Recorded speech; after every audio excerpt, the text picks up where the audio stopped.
प्यारे बच्चों नमस्कार। स्वागत है आपका आपके अपने YouTube channel Bihar board science Vidyakul पर।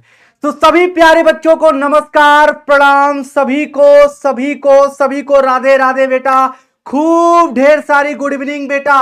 तो सभी प्यारे बच्चे जल्दी से जुड़ जाए। बिहार के सभी शेर और शेरनी यहां पे जल्दी से जुड़ जाए, क्योंकि हम आपके लिए आ चुके हैं वरदान सीरीज लेकर के। तो हमारे पास दो तरह की समस्याएं आई थी भाई। किस तरह की दो समस्याएं हमने देखा? पहली समस्या ये थी, जो हमारे नए बच्चे थे, हमारे नए बच्चे हमारे पास आए, बोले कि भाई साहब आपने तो 7 चैप्टर पढ़ा दिया और हमारा पहले नहीं पढ़े हैं।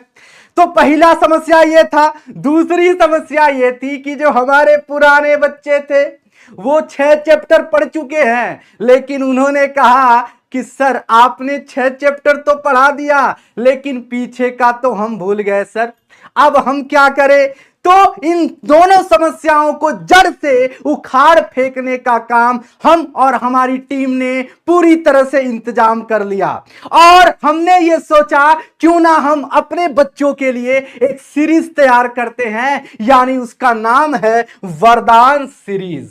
और इस वरदान सीरीज की तहत हम आपकी समस्याओं को पूरी तरह से उखाड़ फेंकेंगे बच्चों।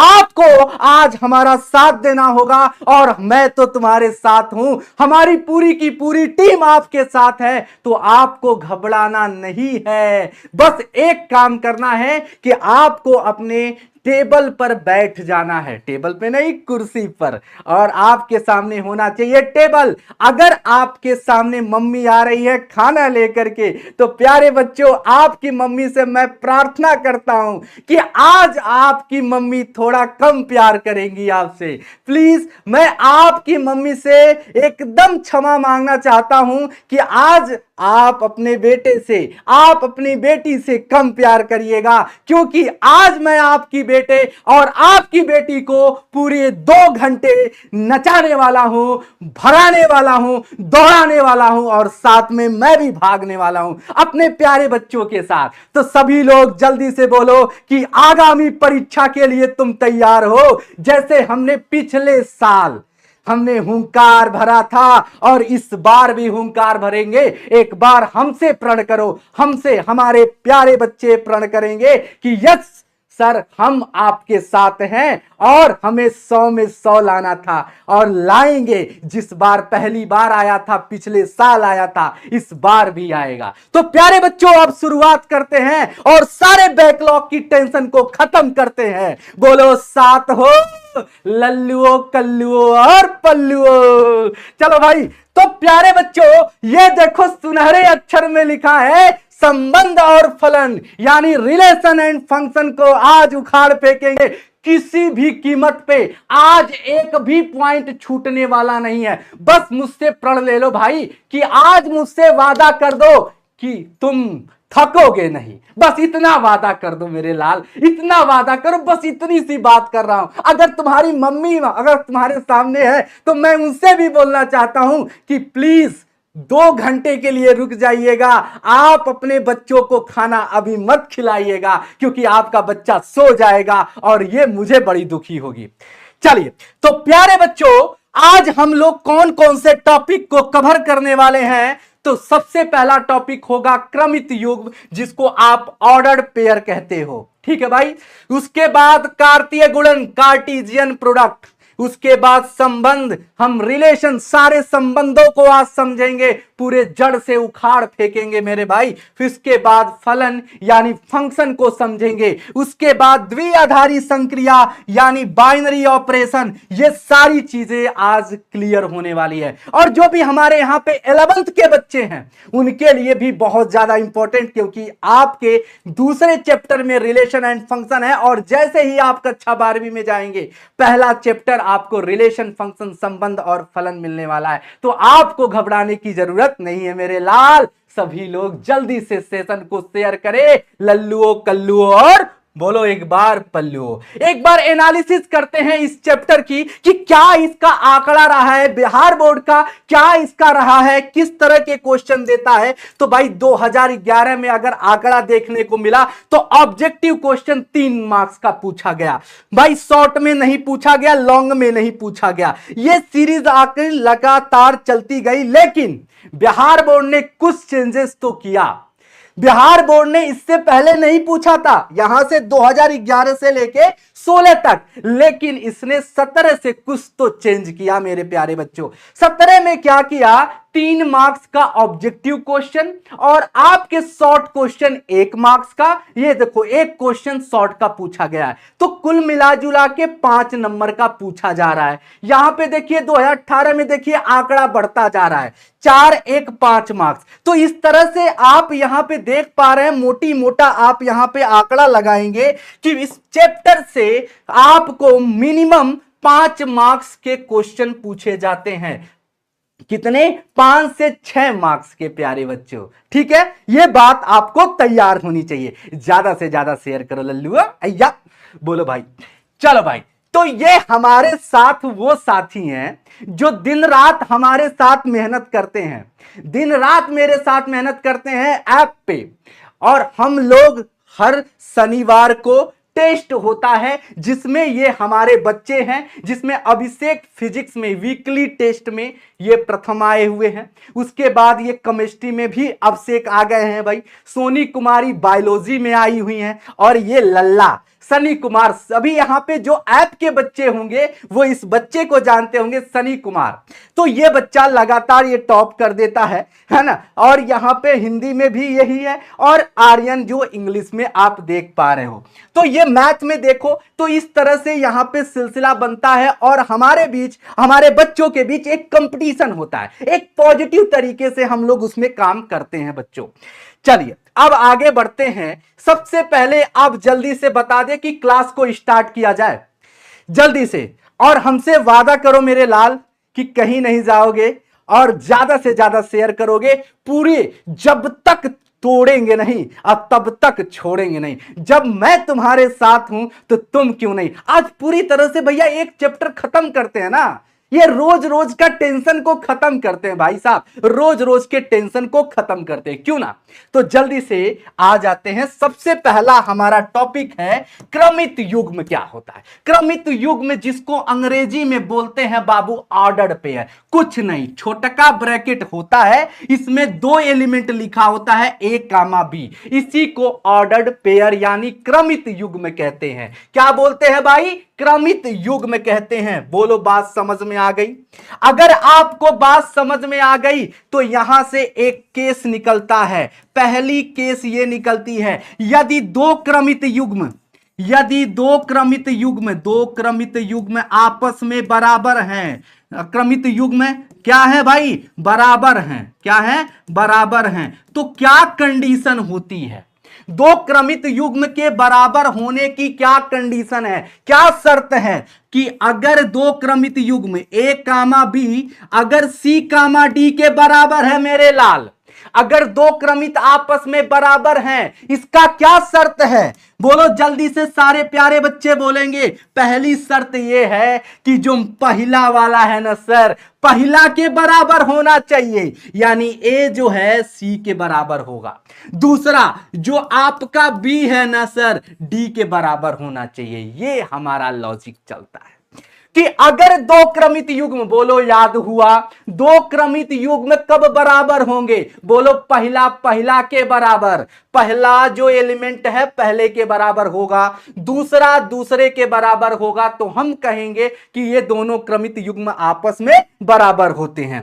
तो इसी बात पर पहला क्वेश्चन आ गया बिहार बोर्ड का। देखो मेरे लाल, देखो पहला क्वेश्चन बिहार बोर्ड का 2014 में पूछा गया कि ये क्रमित युग्म, ये ऑर्डर्ड पेयर दोनों आपस में बराबर हैं, तो बताइए एक्स और वाई का मान। जल्दी से सारे बच्चों छाप दो भैया कमेंट बॉक्स में। तो बोलोगे सर ये अगर ये दोनों क्रमित युग्म आपस में बराबर हैं तो एक्स का मान 2 होगा और वाई का मान क्या होगा, 3, यानी ए ऑप्शन खट्ट दे मार दो। बोलो जय जय। आगे बढ़ो, उदाहरण नंबर 1। अब देखो इसी तरह ये भी क्रमित युग्म इसके बराबर है, तो बताइए x और y का मान क्या होगा? जल्दी से सारे बच्चे उत्तर देंगे, क्या होगा? बोलोगे सर अगर ये वाला एलिमेंट इसके बराबर होगा, x प्लस 1 जो होगा 3 के बराबर, तो x का मान 3 में से 1 जाएगा सर जी 2 हो जाएगा, और y माइनस 2 जो होगा सर 1 के बराबर, तो y का मान यहां 2 1 3 हो जाएगा। तो x का मान 2 फिर से, y का मान 3 फिर से, यानी ए ऑप्शन को तुरंत टिक मार दो मेरे लाल। चलिए नेक्स्ट क्वेश्चन की तरफ चलते हैं। नेक्स्ट क्वेश्चन देखो, थोड़ा सा अगर आपके में शॉर्ट क्वेश्चन पूछ दिया तो इस तरह से क्वेश्चन बन सकता है, 11वीं और 12वीं दोनों में बन सकता है बच्चों, क्योंकि दोनों का टॉपिक सेम है कि अगर ये क्रमित युग्म आपस में बराबर हैं तो भैया इसका मान ज्ञात करना है। जल्दी से बताइए प्यारे बच्चों, इसका मान क्या होगा, इसकी वैल्यू क्या होगी? तो प्यारे बच्चों x का मान क्या होगा मेरे लाल? मैंने सिखाया था भैया, ई वाला पहला के बराबर होगा। बोलबो x का मान -1 और y का मान बोलोगे सर 4 हो जाएगा, तो लिख दो 3 गुणे और x का मान -1 और +2 गुणे y का मान 4 और -4। बताइए क्या उत्तर आएगा? बोलोगे सर जी 3 में 1 का गुणा करेंगे -3, 2 में 4 का गुणा करेंगे, 2 चौको 8 -4। लो भाई -3 + 8 और -3 - 4 ऐसे भी कर सकते हो, -7 + 8। लो भैया इसका उत्तर क्या आएगा? 1 आएगा। बहुत बढ़िया, हमसे पहले तो हमारे बच्चे उत्तर दे रहे हैं, यही तो मुझे चाहिए। तो माता जी क्या आप भी हमारे साथ हैं? क्या आप बच्चों के साथ आप भी क्लास कर रही हैं? जल्दी से कमेंट बॉक्स में सारे बच्चे उत्तर देंगे क्या? भाई साहब आ जाते हैं नेक्स्ट कंसेप्ट पे। बोलो सभी लोगों को क्रमित युग्म तैयार हो गया। क्रमित युग्म में से कोई भी क्वेश्चन अगर 11वीं और 12वीं में फंस गया, दौड़ा दौड़ा के मार देना भाई, खत्म बवाल। दूसरा टॉपिक आ जाओ, कार्तीय गुणन क्या होता है?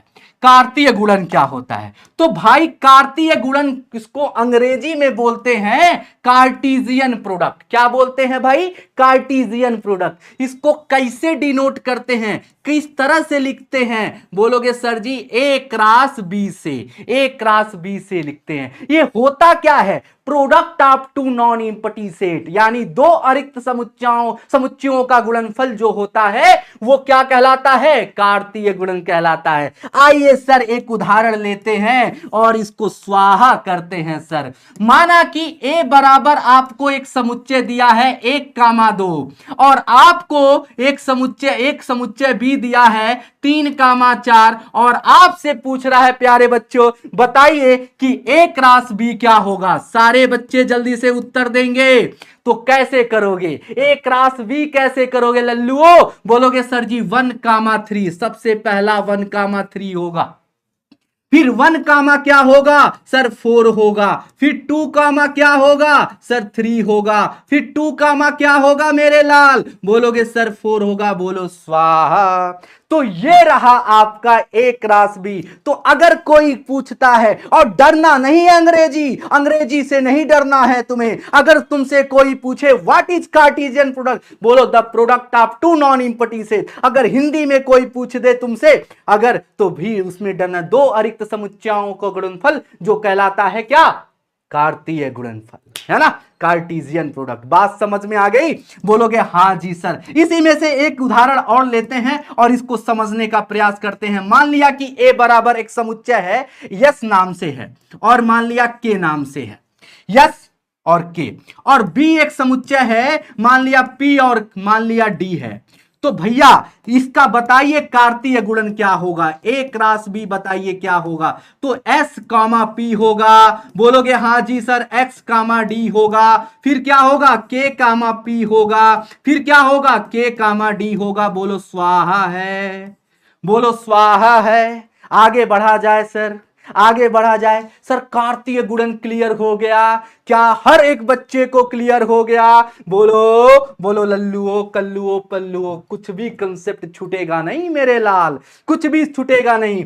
अब देखिए इसी से रिलेटेड एक केस आता है, इसको नोट डाल के लिख लीजिए मेरे भाई, नोट डाल के लिख लीजिए, एकदम इंपॉर्टेंट बात है। क्या लिखा है कि यदि ए अवयव में तथा बी अवयव में 4 अवयव हैं तथा ए क्रॉस बी में, यानी ए में मान लिया कि पी अवयव है, यहां पे लिखा हुआ है कि ए अवयव में माना कि आपके पास पी अवयव है और बी समुच्चय में अगर मान लिया कि जो संख्या है वो क्यू है, इसको क्यू मान लेते हैं, तो आपसे क्वेश्चन पूछेगा बताइए ए क्रॉस बी में, ए क्रॉस बी में संख्या क्या होगी, अवयवों की संख्या क्या होगी, नंबर ऑफ एलिमेंट्स कितना होंगे? तो भाई सभी लोग बताओगे पी क्रॉस क्यू होगा। क्या होगा बच्चों? पी क्रॉस क्यू यानी पी क्यू होगा। बोलो बात समझ में आया? एक एग्जाम्पल इससे होना चाहिए। फिर से मैं बताना चाहूंगा कि यदि एक समुच्चय ए है उसमें संख्या जो है अवयवों की, नंबर ऑफ एलिमेंट्स पी है, और एक समुच्चय बी है जिसमें अवयवों की संख्या क्यू है, और आपसे पूछा जा रहा है मेरे लाल कि बताइए पी क्रॉस क्यू में कितनी संख्या होगी अवयवों की? तो बोलोगे दौड़ा के सीना चौड़ा करके बोलोगे पी क्यू, बोलो पी क्यू। और इसी बात पे कितने बच्चे चाहते हैं कि सर एक क्वेश्चन हो जाए, लल्लुओ कल्लुओ पल्लुओ। सर इस पे बिहार बोर्ड के क्वेश्चन लगातार डायरेक्ट पूछ देता है, लगातार बच्चे पूछ देते हैं और बस परेशान हो जाते हैं, घपचिया जाते हैं। चलिए भैया देखते हैं पहला क्वेश्चन। देखो बिहार बोर्ड में 2018 में आया मेरे लाल, क्या कहा कि यदि समुच्चय ए में 3 अवयव हैं तथा समुच्चय बी में, यहां भी देखो क्या लिखा है, एक समुच्चय दिया गया है, डिफाइन किया गया है, तो बताइए ए क्रॉस बी में अवयवों की संख्या कितनी है? जल्दी से कमेंट बॉक्स आना चाहिए, कमेंट बॉक्स में आना चाहिए सभी बच्चों का, और ज्यादा से ज्यादा शेयर करो मेरे लाल, लल्लू कल्लू और पल्लू। तो ए में भैया अगर देखोगे सब अवयवों की संख्या कितनी है? बोलोगे 3। बी में कितनी है अवयवों की संख्या? बोलोगे सर जी 1 2 3। आहा, तो भैया आपसे क्या पूछा है कि ए क्रॉस बी में बताइए अवयवों की संख्या, 3 त्रिका 9। बोलो स्वाहा, बी आंसर आपका करेक्ट हो जाएगा मेरे लाल। आगे बढ़ जाते हैं नेक्स्ट क्वेश्चन की तरफ, जल्दी से इसका उत्तर बता दीजिए। और यह भी क्वेश्चन आपका 2021 में आया हुआ। तो भाई 100 क्वेश्चन में से एक आध क्वेश्चन ऐसा पूछ दिया जाता है लल्लू कल्लू और पल्लू वाला। तो लल्लू कल्लू पल्लू वाला क्वेश्चन पूछ दिया जाता है। क्या पूछा है कि ए समुच्चय में, क्या ए सेट में नंबर ऑफ एलिमेंट 3 दिया है, बी में कितना दिया है? 2 दिया है, तो ए क्रॉस बी में कितना होगा मेरे लाल? बोलोगे सर 6 होगा। तो कौन सा उत्तर सही होगा? ए ऑप्शन करेक्ट हो जाएगा। बोलो स्वाहा, बोलो क्लियर है, बोलो क्लियर है। इतनी बात सारे बच्चों के दिमाग में चली गई। जहां तक मैंने बताया सारे बच्चों एक बार जल्दी से सारे बच्चे दिल भेज देंगे, लल्लू कल्लू जितने भी तुम्हारे पास दिल है। और आज रुकना नहीं है, मैं पढ़ाऊंगा मेरे बच्चे, आज चैप्टर 1 को पूरी तरह से खत्म करना है। माता जी आपको नमन है, प्रणाम है, आपको घबराना नहीं है। आपका बच्चा हमारे पास है, आपके गुरु के पास है, और पूरी तरह से गुरु दौड़ाएंगे, उसको पूरी तरह से तैयार करेंगे 2000 किसके लिए, किसके लिए? जल्दी से कमेंट करो भाई। चलो भाई अब आता है कि संबंध किसे कहते हैं। संबंध किसे कहते हैं? संबंध यानी रिलेशन क्या होता है? तो प्यारे बच्चों अब इसमें देखो सिर्फ एक शब्द मैं लिखूंगा, एक डिफिनेशन लिखूंगा, पूरी कहानी। इसके लिए तैयार होने जाओ, थोड़ा सा अटपटा है लेकिन समझ जाओगे। भाई कह रहा है कि किसी अरिक्त समुच्चय ए से अरिक्त समुच्चय बी में संबंध जो होता है कार्तीय गुणन ए क्रॉस बी का एक उपसमुच्चय होता है। यानी कह रहा है यही कि आर जो होता है, कोई भी एक संबंध जो होता है ए क्रॉस बी का क्या होता है प्यारे बच्चों, उपसमुच्चय होता है। इसी को हम क्या कहते हैं, संबंध कहते हैं। कोई भी अगर आपके पास एक रिलेशन दिया गया है, कोई भी संबंध दिया गया है, तो ए क्रॉस बी का क्या होगा, उपसमुच्चय होगा। इसी को हम संबंध कहते हैं। आइए बिना देर किए एक उदाहरण के साथ इसको रफा दफा करते हैं प्यारे बच्चों, कि आपके पास एक समुच्चय दिया गया है 1 2 3 5 समुच्चय ए, तो एक गोला बनाते हैं 1 2 3 और 5 लिखते हैं प्यारे बच्चों। दूसरा समुच्चय बी दिया है, क्या कह रहा है, 4 6 9, और आपके पास हमेशा सदैव एक कंडीशन, एक शर्त देगा। तो आप बताइए, कह रहा है कि संबंध ये दिया है और ये किस रूप में लिखा हुआ है। जल्दी से सारे बच्चे कमेंट करेंगे, बोलो ये किस रूप में लिखा हुआ है, रोस्टर विधि या किस विधि, कौन सा विधि, दो तरह के विधि होते हैं। उत्तम बोलोगे समुच्चय निर्माण रूप यानी सेट बिल्डर फॉर्म में लिखा हुआ है। क्या कह रहा है कि x कामा y इस प्रकार है कि x और y का अंतर विषम होना चाहिए। तो हमें ऐसे नंबर का ऑर्डर पेयर बनाना है, ऐसे क्रमित युग्म को चूज करना है जिनका अंतर विषम आए। तो देखो 1 और 4 का अंतर क्या होता है, बोलो विषम होता है। 1 और 6 का अंतर क्या होता है, विषम होता है। बोलोगे हां जी सर। 2 और 4 का अंतर क्या विषम होता है, ना ना ना ना ना। 2 और 9 का होता है सर, 2 और 9 का होता है। 2 और 6 का भी नहीं होता। 2 और 4 का भी अंतर क्या विषम नहीं हो सकता।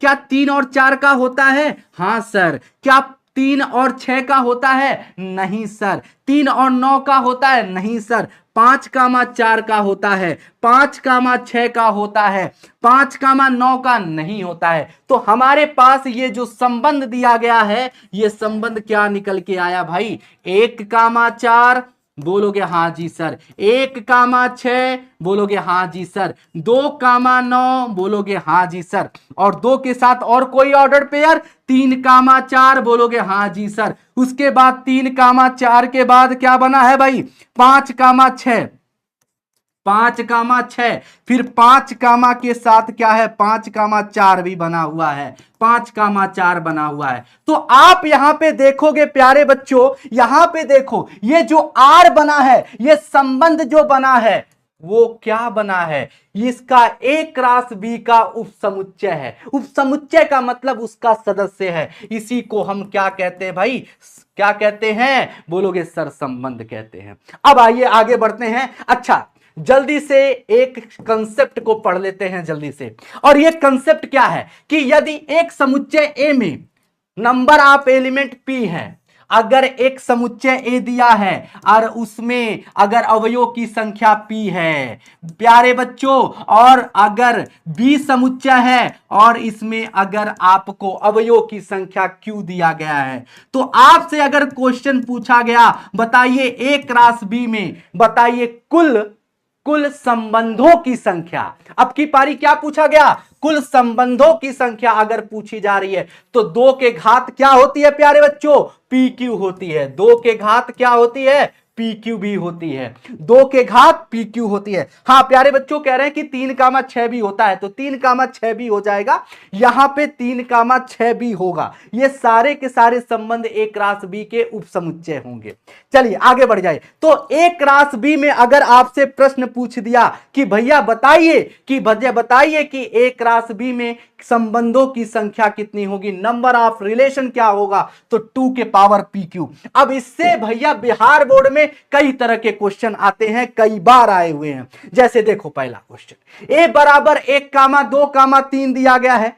भैया बताइए 1 कामा 2 कामा 3 दिया गया है। बी बराबर क्या दिया गया है, ए कामा बी दिया गया है। तो ए से बी में कुल कितने संबंध बन सकते हैं, जल्दी से बताइए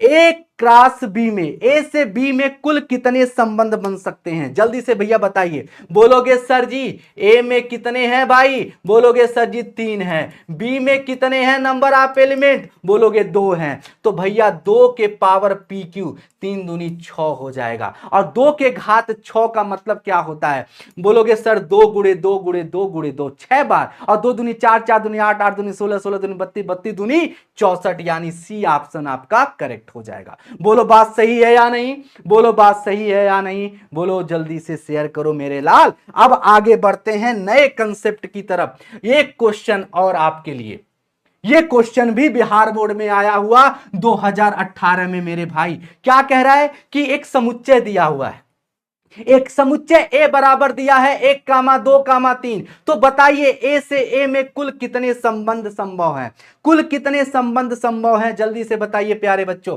आपके पास ए में कितने दिया गया है एलिमेंट, बोलोगे सर जी 3 दिया गया है, यही तो दिया है। ए में कितने दिए गए हैं, बोलोगे सर जी 3 दिया गया है, बोलोगे sir ji number of element 3। तो आपसे क्वेश्चन पूछा है ए से ए में, ए से ए में तो 1,2,3, 1,2,3। तो ए में भी तुम्हारे पास कितने हैं एलिमेंट, अवयव कितने हैं, बोलोगे सर जी 3। बी में यानी बी का मतलब भी ए है, तो भैया ये भी आप देख पा रहे हो 3 है। तो भैया उत्तर बताओ क्या होगा, बोलोगे सर 3 त्रिका 9, 2 के घात 9, यानी ए ऑप्शन करेक्ट हो जाएगा प्यारे बच्चों। चलिए आगे बढ़ते हैं और एक सवाल हम लोग समझेंगे पहले। प्रांत क्या होता है, सह प्रांत क्या होता है, परिसर क्या होता है। अब इस प्रश्न के आधार पर हम समझेंगे कि प्रांत, परिसर और सह प्रांत क्या होता है। हर टॉपिक को क्लियर किया जाएगा मेरे प्यारे बच्चों, आपको घबराना नहीं है। क्या कह रहा है कि ए बराबर एक समुच्चय दिया गया है और आर एक संबंध दिया गया है। तो बताइए ए से ए में संबंध परिभाषित कीजिए तथा प्रांत, सह प्रांत तथा परिसर इसके ज्ञात करिए। यानी डोमेन, को डोमेन और रेंज बताना है प्यारे बच्चों। तो ए समुच्चय बोलोगे सर जी क्या है, 1 2 3 4 5 और 6 है। और इधर भी देखो क्या दिया है, 1 2 3 4 5 6 बोला है, क्योंकि आपसे बोला है ए से ए, ए से ए में बताइए। और यहां पे एक संबंध परिभाषित किया गया है समुच्चय निर्माण रूप में। क्या संबंध है कि x कामा y, यानी इसके एलिमेंट को क्या कहा गया x, इसके अवयव को क्या कहा गया x, इसके अवयव को क्या कहा गया y। बोला है कि x कामा y इस प्रकार है कि y जो है x+1 के बराबर है।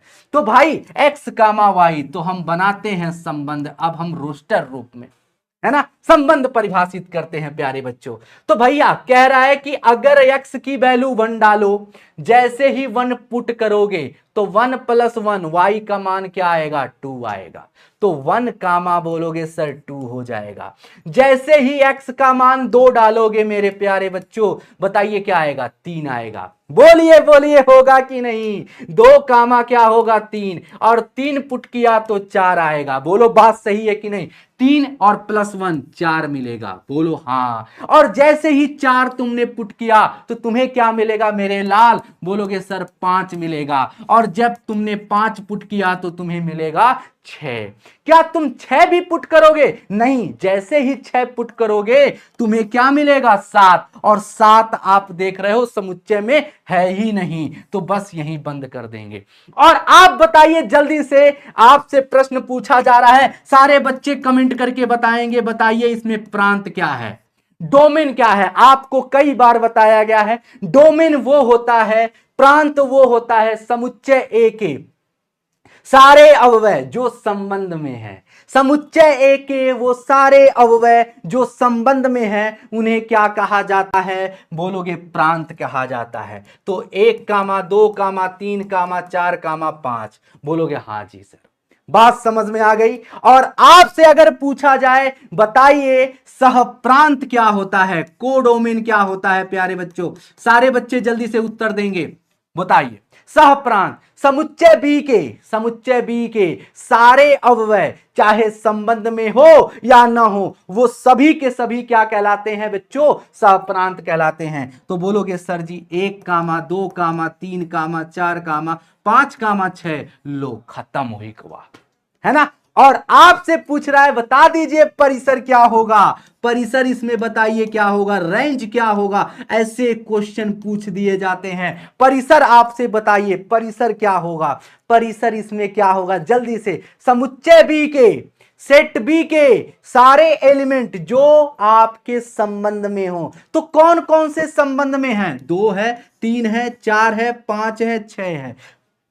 तो ये हो जाएगा 2 3 4 और 5 और 6 ये आपका परिसर हो जाएगा। तो ये निकल के आया प्रांत, सह प्रांत और परिसर। प्यारे बच्चों जल्दी से सेशन को शेयर कर दें क्योंकि अब हम पढ़ने जा रहे हैं संबंध के प्रकार। तो प्यारे बच्चों यहां तक सारी चीजें क्लियर हो गई कि प्रांत क्या होता है, सह प्रांत क्या होता है, परिसर क्या होता है। एक नमूना देख सकते हो, हमारे बीच एक नमूना है और उस नमूने को देख सकते हो और उससे पूरी तरीके से आप समझ सकते हो कि प्रांत और सह प्रांत और परिसर क्या होता है। प्यारे बच्चों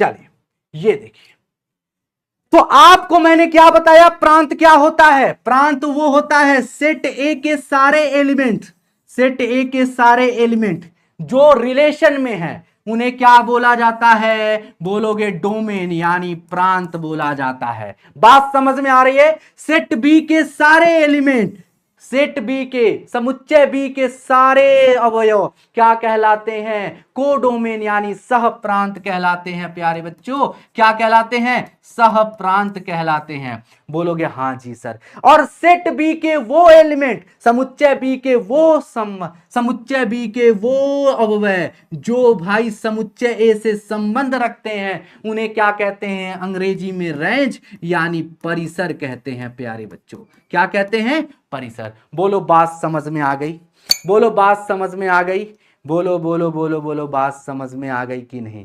अब आगे बढ़ते हैं। कितने बच्चे चाहते हैं कि सर जल्दी से अब बता दीजिए संबंध के प्रकार। कितने बच्चे पढ़ना चाहते हैं संबंधों के प्रकार, जल्दी से कमेंट करें सर संबंधों के प्रकार पढ़ने के लिए तैयार हो। संबंध के प्रकार यानी संबंध के प्रकार, ये तो फलन के प्रकार आ गया, हमें पढ़ना है संबंध के प्रकार। तो भाई लो हमें कक्षा 12 में संबंध के प्रकार पढ़ने हैं। जल्दी से बताओ कितने प्रकार के संबंध पढ़ने हैं। बोलोगे सर टाइप ऑफ रिलेशन, संबंध के प्रकार हमें सौतुल्य संबंध पढ़ना है यानी रिफ्लेक्सिव रिलेशन। पहला रिलेशन का नाम क्या है भाई, सौतुल्य संबंध यानी आपका रिफ्लेक्सिव रिलेशन। दूसरा सम्मित संबंध यानी सिमेट्रिक रिलेशन, संक्रामक संबंध यानी ट्रांजिटिव रिलेशन, तुल्यता संबंध यानी इक्विवेलेंस रिलेशन। इन चारों को अभी हम ध्वस्त करने का काम करेंगे भाई। सबसे पहला संबंध क्या है, सौतुल्य संबंध। सौतुल्य को अंग्रेजी में कहते हैं प्यारे बच्चों रिफ्लेक्सिव। रिफ्लेक्सिव क्या कहता है, सिंपल सी बात, सौतुल्य एकदम अपने जैसा। अगर कोई भी रिलेशन दिया है, कोई भी संबंध दिया गया है, उस संबंध में सिर्फ यही देखो, क्या ए कामा ए दिया है, क्या बी कामा बी दिया है, क्या बाबू क्या बात बोल रहा हूं भाई, बी कामा बी, क्या सी कामा सी, एकदम सेम टू सेम क्या दिया है, क्या ए कामा ए, बी कामा बी, सी कामा सी अगर संबंध में होते हैं तो ऐसे संबंध को हम क्या कहते हैं, स्वतुल्य संबंध कहते हैं। लेकिन इसी के साथ एक तत्समक संबंध आता है। तत्समक संबंध क्या होता है, क्या अंतर होता है, ये भी आपका जो तत्समक संबंध होता है ये भी जान लीजिए। जो तत्समक संबंध होता है जिसको आप आइडेंटिटी रिलेशन कहते हो, वो भी कुछ ऐसा ही होता है कि खुद का संबंध खुद के साथ होता है कि अगर ए कामा ए है तो ए कामा ए होता है, बी कामा बी है तो बी कामा बी के साथ होगा, सी कामा सी है तो सी कामा सी। तो क्या अंतर होता है, कोई जानता है क्या दोनों में क्या अंतर होता है, स्वतुल्य और तत्समक संबंध में? तो प्यारे बच्चों आपको मैं बता दूं कि स्वतुल्य में क्या होता है कि ए कामा ए, बी कामा बी के अलावा और भी संबंध हो सकते हैं, यानी ए का संबंध बी के साथ भी हो सकता है, कोई दिक्कत नहीं, बी का संबंध सी के साथ भी हो सकता है। लेकिन जो आपका तत्समक संबंध होता है यानी आइडेंटिटी रिलेशन होता है, वो खुद का संबंध खुद के साथ ही होना चाहिए। तो प्यारे बच्चों जल्दी से बोलो कि सौतुल्य संबंध क्या होता है कि ए कामा ए होना चाहिए, क्या होना चाहिए, ए कामा ए जो होना चाहिए संबंध यानी रिलेशन में होना चाहिए। बोलोगे हां जी सर, बस यही चीज आपको देखनी होती है। दूसरा, जैसे एक एग्जाम्पल, कितने बच्चे चाहते हैं कि सर एक उदाहरण के साथ हमें समझ में आएगा। उदाहरण क्या है प्यारे बच्चों, जैसे आपके पास एक समुच्चय दिया है ए बराबर 1 कामा 2 कामा 3 और आपके पास एक संबंध दिया गया है, बताइएगा कि ये स्वतुल्य है या नहीं, बताइएगा। प्यारे बच्चों 1,1 और 1,2, 2,2, 3,3। जल्दी से बताइए क्या यह स्वतुल्य संबंध है? क्या बताइए यह स्वतुल्य संबंध है? प्यारे बच्चों यह बताइए स्वतुल्य, अगर है तो टिक मारे, नहीं है तो काट दे। बताइए, बोलोगे हाँ जी। इसमें यही देखना है कि समुच्चय में कितने अवयव दिए गए हैं, 3। तीनों का खुद के साथ संबंध होना चाहिए। 1 का 1 के साथ है, बहुत बढ़िया। 1 का 2 के साथ, चलो चलेगा। लेकिन 2 का 2 के साथ है, हाँ है।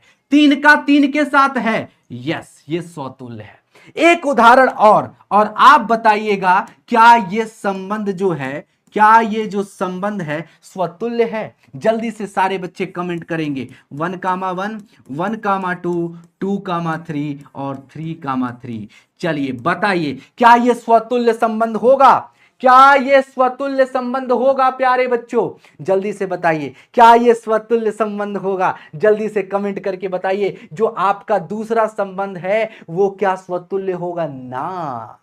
क्यों भाई, क्यों क्यों क्यों क्यों भाई क्यों? आप बताइए। क्योंकि हमारे पास 3 एलिमेंट हैं, 3 अवयव हैं, खुद का संबंध खुद से होना चाहिए। 1 का 1 के साथ, ठीक है, बहुत अच्छी बात है। 2 का 2 के साथ नहीं दिया, कट करो, ये स्वतुल्य नहीं हो सकता है। बस यही कंसेप्ट है। आगे बढ़ते हैं, सम्मित संबंध को समझते हैं, जिसको आप सिमेट्रिक रिलेशन कहते हो। सिमेट्रिक रिलेशन का सिर्फ छोटा सा फंडा कि आपको बस ये देखना है कि अगर ए कामा बी अगर संबंध में है तो इट इंप्लाइड है कि उसमें बी कॉमा ए भी होना चाहिए। अगर ऐसा होता है तो हम कहेंगे कि वो सम्मित संबंध होगा। क्या बोलेंगे? बोलोगे सर सम्मित संबंध होगा। अगर ए कामा बी है तो इसका जस्ट उल्टा सिमेट्रिक, इसका जस्ट उल्टा बी कामा ए भी होना चाहिए। बोलो बात समझ में आ रही है? अगर ए कामा बी है तो बी कामा ए भी होना चाहिए। चलिए अब एक काम करते हैं, एक उदाहरण के साथ समझते हैं कि सर क्या ये संबंध कैसा है। सारे बच्चे उत्तर देंगे। यही क्वेश्चन लेते हैं 1,2,3 और प्यारे बच्चे सभी लोग बताएंगे। एक संबंध में डिफाइन कर रहा हूं, परिभाषित कर रहा हूं, आपको बताना है प्यारे बच्चों। 1,1, 1,2, 2,1, फिर 1,3, 3,1। क्या यह एक सम्मित संबंध है? क्या यह एक सम्मित संबंध है? बखूबी सम्मित संबंध है यह। It is a symmetric relation. कैसे भाई? आपको यही देखना है ना कि अगर ए कामा बी है तो बी कामा ए होना चाहिए। मेरे लाल ए कामा बी 1,1 तो 1,1 भी दिया है, करेक्ट है। A comma B, oh my god, B comma A भी दिया है। भैया बात सही है। हर ऑर्डर पेयर, हर क्रमित युग्म में चेक करोगे ए कामा बी, बी कामा ए, तो यह एक सम्मित संबंध है। क्या भाई? सम्मित है। क्या है? सम्मित संबंध है। सम्मित संबंध है। बात समझ में आ रहा है? सम्मित संबंध। एक उदाहरण और लेना चाहता हूं मैं, सभी लोग तैयार हो ना? एकदम से कहीं जाना नहीं है, एकदम सारी चीजें क्लियर हो रही हैं धकाधक भाई। हाँ अब बताइए 1,2, हाँ 2,1, ठीक है। 1,1, 2,2, 3,2। बताइए क्या यह एक सम्मित संबंध है? क्या यह एक सिमेट्रिक रिलेशन है प्यारे बच्चों? क्या यह सिमेट्रिक रिलेशन हो सकता है? नहीं। क्यों? क्योंकि उत्तर देंगे प्यारे बच्चे कि देखिए सर ए कामा बी है, बहुत बढ़िया, बी कामा ए भी दिया है, बहुत बढ़िया, उल्टा दिया है। इसका ए कामा बी तो बी कामा ए, ठीक है। 1,1, 1,1, 2,2, 2,2 दिया है। 3,2 दिया है, परंतु क्या इस संबंध में 2,3 दिया है? नहीं sir, no, it is not symmetric relation. ये सिमेट्रिक रिलेशन नहीं हो सकता, ये सम्मित संबंध नहीं होगा, नहीं होगा, ये नहीं होगा। तो बात क्या क्लियर हुई सम्मित संबंध के लिए कि अगर ए कामा बी है संबंध में तो बी कामा ए भी संबंध में होना चाहिए। आगे बढ़ते हैं एक प्रश्न के साथ। एक प्रश्न आप और बता दीजिए मेरे लाल। क्या कह रहा है कि x बराबर एक समुच्चय है 1,2,3 और आपको रिलेशन एक डिफाइन किया गया है, संबंध परिभाषित किया गया है 1,2, तो तुरंत पकड़ो a कामा b। देखो, बोलोगे हाँ जी सर। इसका उल्टा देखो b कामा a। भैया दिया है अब देखो इसको पकड़ो, फिर से ए कामा बी, उल्टा पकड़ो, B comma A, oh my god, A comma B, oh हो, ये बी कामा ए, भैया बोल दो it is a symmetric relation, यह एक सममित संबंध है। जल्दी से एक बार भैया शेयर कर दो लल्लू, शेयर कर दो मेरे लाल। अब आगे बढ़ जाते हैं नेक्स्ट क्वेश्चन की तरफ, नेक्स्ट कंसेप्ट की तरफ। क्या आपको सममित संबंध समझ में आ गया? क्या आपको सममित संबंध समझ में आ गया? अब आते हैं संक्रामक संबंध की तरफ, यानी जिसको आप ट्रांजिटिव रिलेशन कहते हो मेरे भाई। ट्रांजिटिव रिलेशन क्या कहता है? ट्रांजिटिव रिलेशन यही कहता है कि समुच्चय ए में संबंध आर को संक्रामक संबंध कहा जाता है यदि अव्यय ए कामा बी, अब इस डिफिनेशन को मत सुनो भाई, डिफिनेशन सुनोगे तो भाई बहुत लेट हो जाएगा। ए कामा बी अगर देखो संबंध में है, पहला चीज ये देखना है। दूसरा तुम्हें ये देखना है, दूसरा ये देखना है प्यारे बच्चों, क्या बी कामा सी भी दिया है संबंध में? अगर ये दोनों कंडीशन दिया हुआ है तुरंत चेक करो, खट दे, क्या ए कामा सी भी संबंध में है? अगर ऐसा हो जाता है तो वह एक संक्रामक संबंध होगा प्यारे बच्चों। क्या चेक करना है कि ए कामा बी है कि नहीं, क्या बी कामा सी है कि नहीं। अगर ए कामा बी संबंध में है, बी कामा सी संबंध में है, तो ए कामा सी संबंध में अगर होगा तो भैया संक्रामक संबंध होगा, अदरवाइज नहीं होगा। चलिए अब इसी बात पर अब लास्ट संबंध, इसको समझने के लिए हम एक एग्जाम्पल लेते हैं।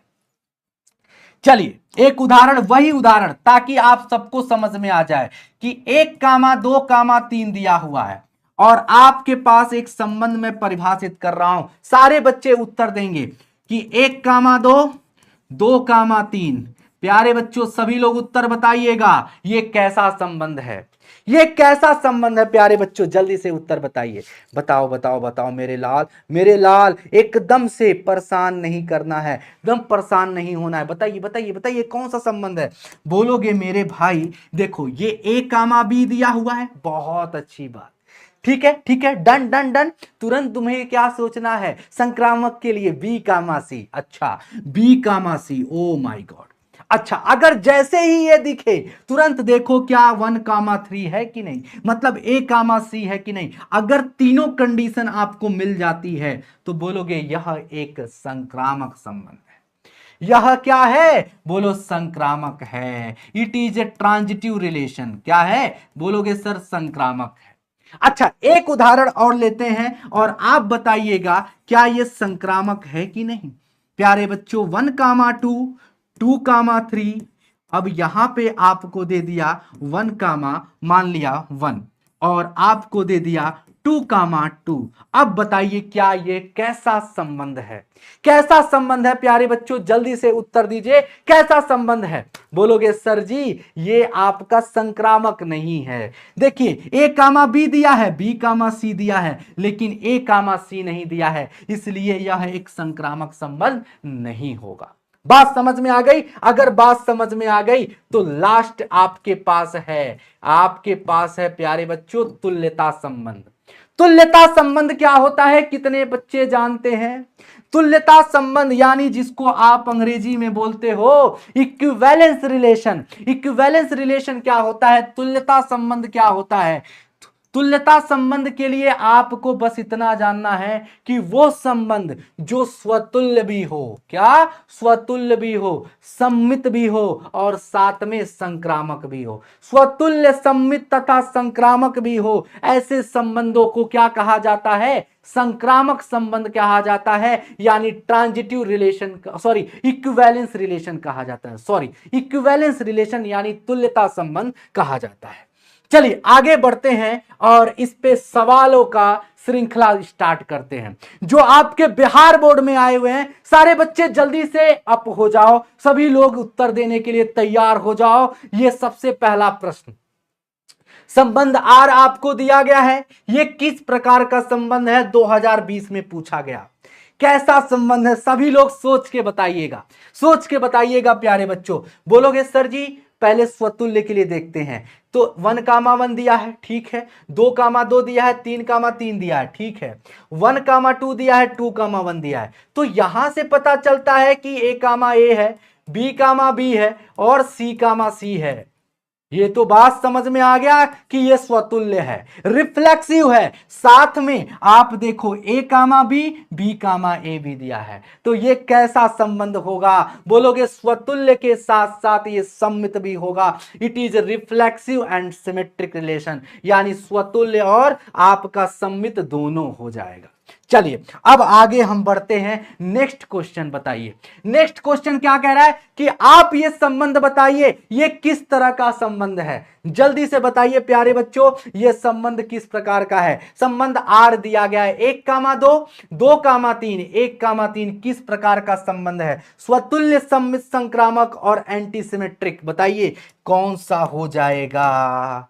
बोलोगे सर चेक करते हैं। A, B, चलो ठीक है, तो B, C, बात सही है। A, B दिया है, A, B दिया है, B, C दिया है, तो हम इसमें देखेंगे A, C। तो क्या A, C भी दिया है?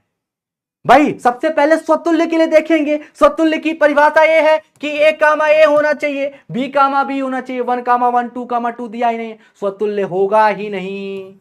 सम्मित के लिए क्या है कि अगर A, B है तो क्या B, A है? 2,1 दिया ही नहीं है, सम्मित भी नहीं है, संक्रामक है मेरे भाई। वेब, B, C, तो A, C दिया है, यानी ये संक्रामक संबंध होगा। सी ऑप्शन करेक्ट हो जाएगा प्यारे बच्चों। नेक्स्ट, मान लीजिए कि समुच्चय n में आपको आपका एक संबंध दिया गया है R बराबर ये क्या दिया है? A, B इस प्रकार दिया गया है कि A बराबर B-2 होना चाहिए, जिसमें B का मान 6 से बड़ा है। बिहार बोर्ड में 2020 में पूछा गया है, इसमें से कौन सा सही उत्तर है? क्या बोला है? इस शर्त को देखिए प्यारे बच्चों, B का मान क्या रहे? 6 से बड़ा होना चाहिए, यानी इसमें जो A, B है ना, ये B जो होना चाहिए 6 से बड़ा होना चाहिए। ऑप्शन से चेक करेंगे, ऐसे प्रश्नों को हम ऑप्शन में देखेंगे। तो भाई 6 से बड़ा कौन कौन सा है? एक तो ये दिख रहा है, एक तो ये दिख रहा है, ये दिख रहा है। तो भाई ये बात तो जान लो कि बी ऑप्शन तो होगा ही नहीं, कतई नहीं होगा। इसी को एलिमिनेशन मेथड कहते हैं। अच्छा, बी मेथड, यानी बी का मान अगर हम 8 रखते हैं, 8 रखते हैं, बी का मान 8 रखते हैं, तो बताइए ए का मान क्या होगा? 8 - 2 यानी 6 होगा। ये तो अपने आप निकल गया कि ए का मान क्या होगा? 6 और बी का मान क्या होगा? 8, यानी आपका ए वाला सही हो जाएगा। उत्तर 6,8 करेक्ट है बच्चों। बात समझ में आ गया? 6,8 हो जाएगा बच्चों, 6,8 हो जाएगा। इस क्वेश्चन को बताइए, इस प्रश्न को बताइए, किसी समतल की सभी सरल रेखाओं के समुच्चय R में लंब होने का संबंध है, तो वो संबंध R कैसा संबंध है? प्यारे बच्चों जल्दी से बताइए, यह संबंध कैसा संबंध है? 2019 में पूछा गया बिहार बोर्ड में। प्यारे बच्चों कैसा संबंध है? कोई सरल रेखा है, समतल पे सरल रेखा है और लंब होने की बात कर रहा है, लंब परपेंडिकुलर की बात कर रहा है। किसकी? तो अगर मान लिया कि एक लाइन L1 है, एक रेखा L1 है, और L1 अगर लंब है L2 के, परपेंडिकुलर है L2 के, तो हम ये भी कह सकते हैं कि L2 जो होगा L1 के परपेंडिकुलर होगा। बात समझ में आ रही है कि नहीं? क्योंकि कोई भी रेखा अपने से कैसे समलंब हो सकती? स्वतुल्य तो होगा नहीं। अगर मैं स्वतुल्य की बात करूं, अगर रिफ्लेक्सिव की बात करूं प्यारे बच्चों, रिफ्लेक्सिव ये कहता है कि A, कि L1 का संबंध L1 से, भाई कंडीशन दे रहा है। कैसे L1? कोई रेखा अपने आप से खुद से कैसे लंब हो सकती है? हो सकती है। अगर मान लो ये रेखा है, ये अपने आप से कैसे लंब हो सकती है? परपेंडिकुलर कैसे हो सकती है? बोलोगे नहीं हो सकती, तो स्वतुल्य तो होगा नहीं। तो स्वतुल्य को काट दो बच्चों, स्वतुल्य तो होगा नहीं। आगे बढ़ते हैं, क्या ये सम्मित होगा? अगर L1, कोई रेखा L1 L2 के अगर लंब है, तो एकदम सही बात है कि इसका उल्टा L2 जो होगा L1 के भी लंब होगा। अगर L1 L2 के लंब है तो इसका L2 L1 के भी लंब होगा। अगर पहली रेखा दूसरी रेखा के लंब है तो दूसरी रेखा भी पहली, यानी इसका सही उत्तर जो होगा प्यारे बच्चों कौन सा हो जाएगा? सी, यानी सममित संबंध हो जाएगा। ठीक है, बात समझ में आ रहा है? सभी लोग जल्दी से शेयर करो मेरे लाल। भूख लग गई क्या तुमको? भूख लग गई? हाँ, भूख लग गई? कितने बच्चों को भूख लगी है? हमको भी लगी है मेरे लाल, लेकिन आज पढ़ना जरूरी है, इसको खत्म करना जरूरी है। क्या आपको स्वतुल्य सममित संक्रामक समझ में नहीं आया? क्या सारी चीजें क्लियर नहीं हो गई? भूख नहीं लगनी है, भूख लगनी है बाद में खाएंगे, अभी क्लास के बाद खाएंगे मेरे भाई, क्या दिक्कत है ना? आगे बढ़ते हैं, नेक्स्ट क्वेश्चन की तरफ चलते हैं। नेक्स्ट क्वेश्चन क्या कह रहा है, जल्दी से इसका उत्तर आप बताएंगे और जल्दी से बताएंगे, कमेंट बॉक्स में बताएंगे। क्या कह रहा है कि समुच्चय ए दिया है 1, 2, 3, 4 और यहां पे संबंध दिया गया है और 2011 में दिया गया है। क्या है? स्वतुल्य संक्रामक सममित और इनमें से कोई नहीं। जल्दी से सारे बच्चे कमेंट करेंगे कौन सा हो जाएगा, बताइए।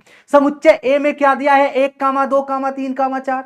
तो स्वतुल्य के लिए यही देखना है कि 1, 1 होना चाहिए सर, 2, 2 होना चाहिए, 3, 3, 4, 4 होना चाहिए। क्या इसमें से है? क्या है? क्या स्वतुल्य है? सभी लोग थप्पा लगाएं, स्वतुल्य के लिए है कि नहीं बताओ।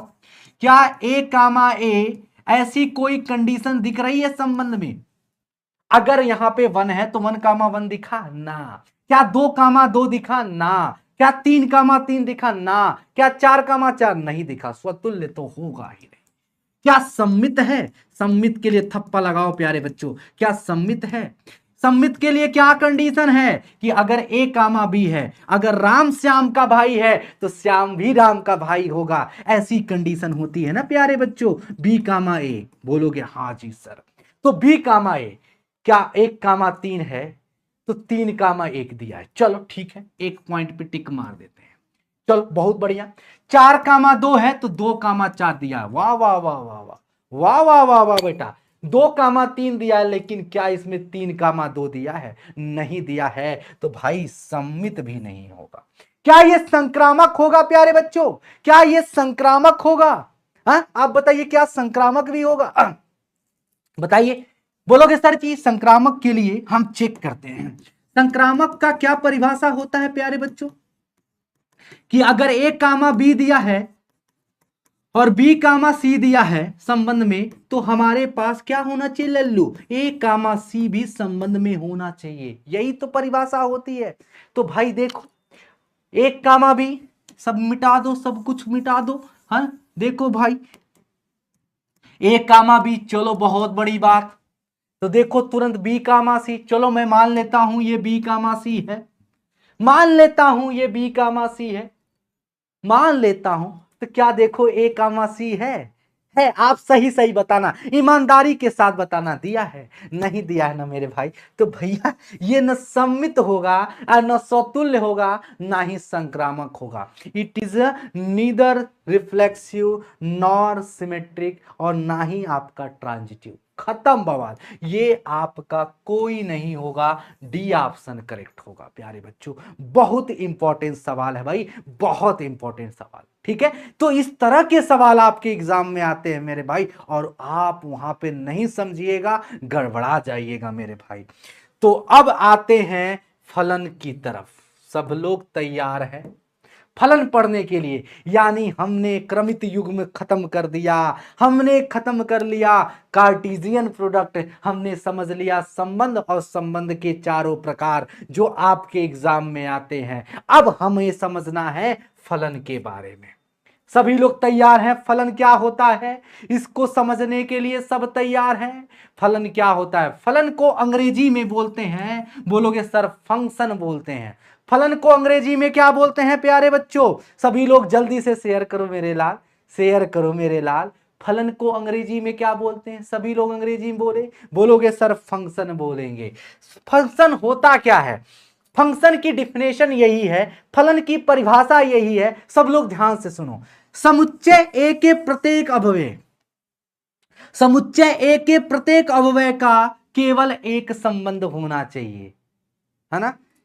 यानी समुच्चय ए में जितने भी एलिमेंट हैं उनका एक ही संबंध होना चाहिए। बात समझ में आ रहा है?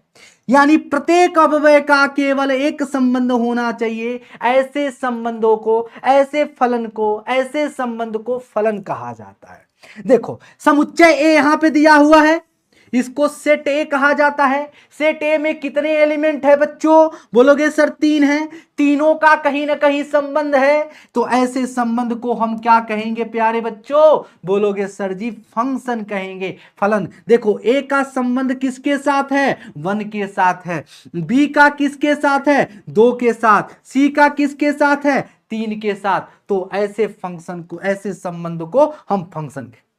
लेकिन ये बताइए क्या ये फंक्शन होगा? मैंने आपसे बोला था यहां पे कंडीशन को समझिएगा, केवल एक संबंध होना चाहिए, 2 नहीं बाबू, ये गलत होगा, ये गलत है। एक ही संबंध बनाओ, एक ही संबंध बनाओ। यानी समुच्चय ए के प्रत्येक अवयव का एक ही संबंध होना चाहिए। ए का संबंध तो एक के साथ है, चलो बहुत अच्छी बात। लेकिन ये देखो, ये तो अनर्थ कर दिया, बी वाले ने तो अनर्थ कर दिया प्यारे बच्चों, बी वाले ने तो अनर्थ कर दिया। ये देखो बी का संबंध 2 के साथ भी है और बी का संबंध देखो 3 के साथ भी है। ये तो हो ही नहीं सकता ना बच्चों, ये तो गलत बात हो गई है ना। इसके अकॉर्डिंग तो परिभाषा के अनुसार ये तो गलत कर दिया, इसलिए भैया ये फलन नहीं होगा। तो भाई समुच्चय ए के प्रत्येक अवयव का केवल एक क्या होना चाहिए? प्रतिबिंब होना चाहिए।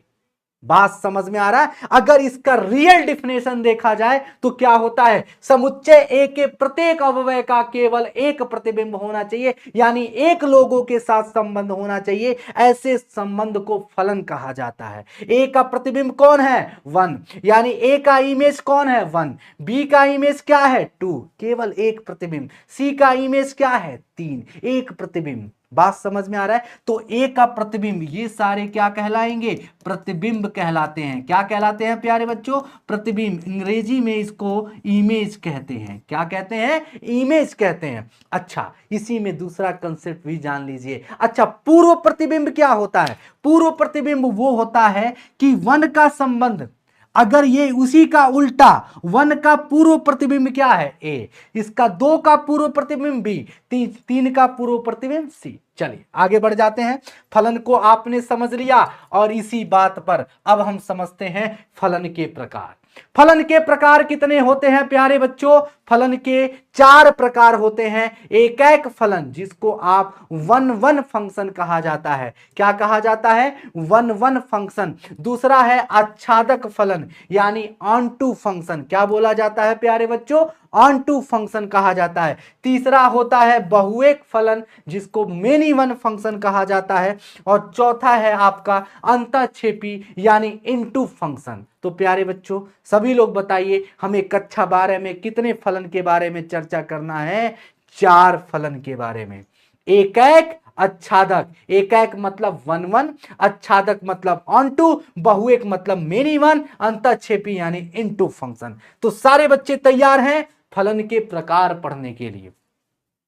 तो सबसे पहला फलन क्या है? एक फलन है प्यारे बच्चों। और एक फलन क्या कहता है? 1-1 फंक्शन क्या कहता है?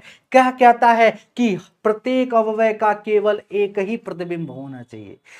क्या? समुच्चय ए के, क्या? समुच्चय ए के प्रत्येक अवयव का, समुच्चय ए के प्रत्येक अवयव का, क्या बच्चों? समुच्चय ए के प्रत्येक अवयव का क्या होना चाहिए? अवयव का केवल एक प्रतिबिंब होना चाहिए। केवल क्या होना चाहिए? एक प्रतिबिंब होना चाहिए। एक ही प्रतिबिंब होना चाहिए। एक ही प्रतिबिंब होना चाहिए प्यारे बच्चों। ऐसे फलन को क्या कहा जाता है? बोलोगे सर जी क्या कहा जाता है? 1-1 फंक्शन एक फलन होगा। बात समझ में आ रहा है? देखो ए का संबंध 1, ए का प्रतिबिंब 1 है, बी का प्रतिबिंब 4 है, सी का क्या है? 3 है। तो इसको क्या कहेंगे? 1-1। इसका क्या होता है एप्लीकेशन कि f ऑफ x1 बराबर f ऑफ x2। अगर फलन x1 x2 के बराबर है तो इसका कंडीशन है कि x1 बराबर x2 के होना चाहिए। अगर एक इनपुट का एक आउटपुट है तो बच्चों बोलेंगे कि ये 1-1 यानी एक फलन होगा। आगे बढ़ते हैं। मेनी वन, बच्चों बहुएक, बहुएक से ही समझ में आ रहा है मेनी टू वन। प्यारे बच्चों, यानी समुच्चय ए के प्रत्येक अव्यय का। यहां पे आप देख पा रहे हो सीधे के सीधे इमेज में, यहां पे ए का भी संबंध 1 के साथ, बी का भी 1 के साथ, यानी यहां पे खुद देख पा रहे हो ए का भी यहां पे प्रतिबिंब 1 और बी का भी 1। तो यहीं से देखिए मेनी टू 1, तो ऐसे फलन को क्या कहा जाता है? मेनी वन फंक्शन, यानी बहुएक फलन कहा जाता है। प्यारे बच्चों, बात समझ में आ रही है? ऐसे फलन को क्या कहा जाता है? बहुएक फलन कहा जाता है। तो यहां पे आपको देखने को क्या मिला? एफ ऑफ x1 जो होगा एफ ऑफ x2 के बराबर होता है। यहां पे कंडीशन ये होती है कि x1 x2 के बराबर तो होता है, लेकिन प्लस माइनस के साथ। क्या?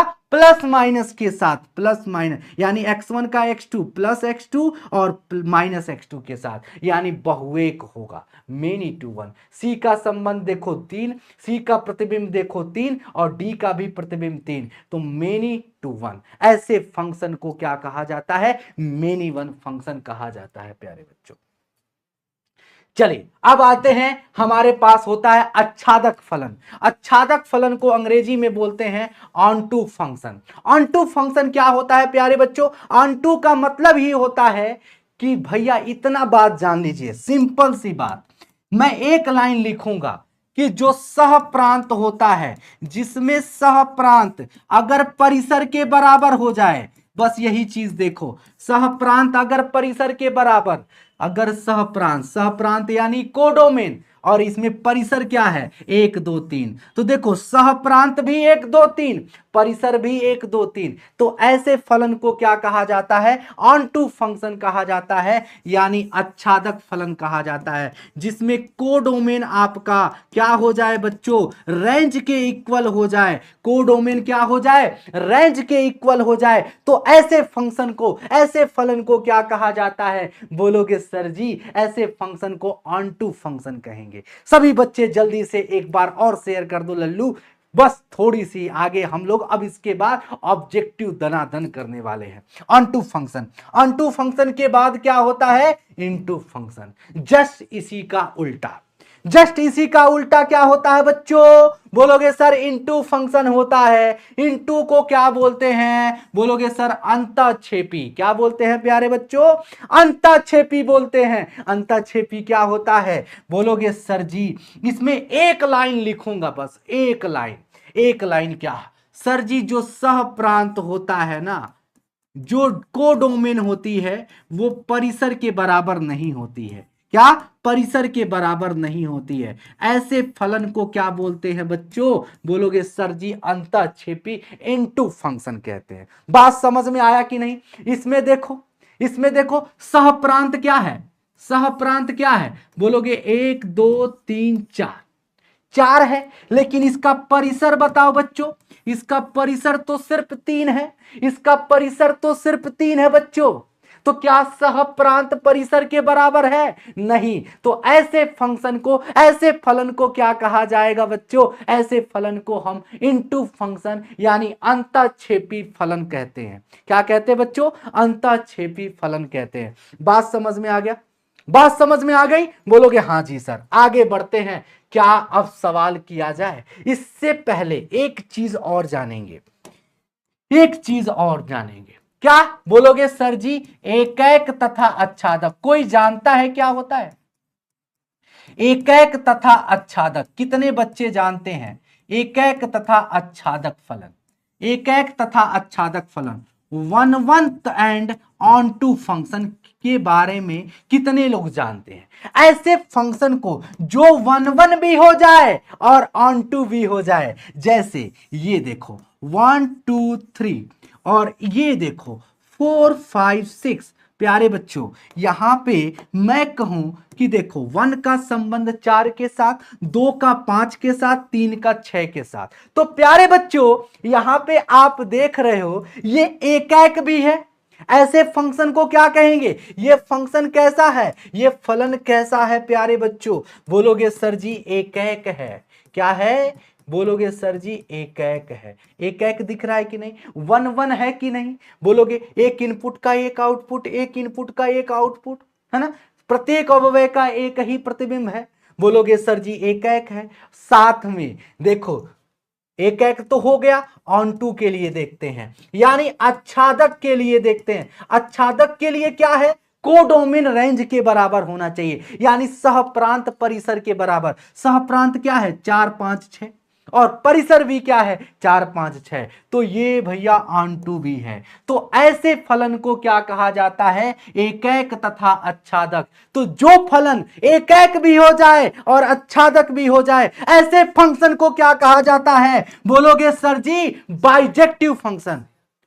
बाइजेक्टिव फंक्शन क्या बोलते हैं बच्चों, बाइजेक्टिव फंक्शन कहा जाता है। क्या कहा जाता है, सभी लोग शेयर करें जल्दी से जल्दी। क्या कर रहे हो भाई, क्या कर रहे हो लल्लू, हम यहां पे तुम्हारे लिए मेहनत और तुम भागे जा रहे हो, ये गलत बात है, गलत बात है। भूख इतनी जल्दी नहीं लगनी चाहिए। मैं तुम्हारे सामने खड़ा हूं भाई, भूख लगने की क्या दिक्कत है। जल्दी से शेयर करो, सारे बच्चों को बुला लो भाई, जो चले गए हैं या सोने के लिए, भाग गए हैं। युद्ध छोड़ के कौन भागता है भाई, कौन भागता है। जल्दी से आओ भाई, इस बाइजेक्टिव को समझते हैं, खटाखट समझते हैं ना भाई, ये क्या है बाइजेक्टिव फंक्शन। तो भाई सभी लोग समझ गए बाइजेक्टिव फंक्शन क्या होता है, जो फलन एकैक तथा आच्छादक हो, ऐसे फलन को बाइजेक्टिव फंक्शन एकैक तथा आच्छादी बोलते हैं। चलिए अब प्रश्न, अब एक बात और जान लीजिए, इसी में नोट कर लीजिए, इसी में नेक्स्ट पेज पे हम नोट करवा देते हैं। नेक्स्ट पेज पर जो फलन, जिस फलन का, यहां पे मैं एकदम आम भाषा में लिखता हूं, तो जिस फलन का, जिस फलन का, या जो फलन, ऐसे लिख सकते हो, जो फलन प्यारे बच्चों, जो फलन, जो फलन, जो फलन एकैक तथा, क्या बच्चों, एकैक तथा आच्छादक होगा, एकैक तथा आच्छादक होगा।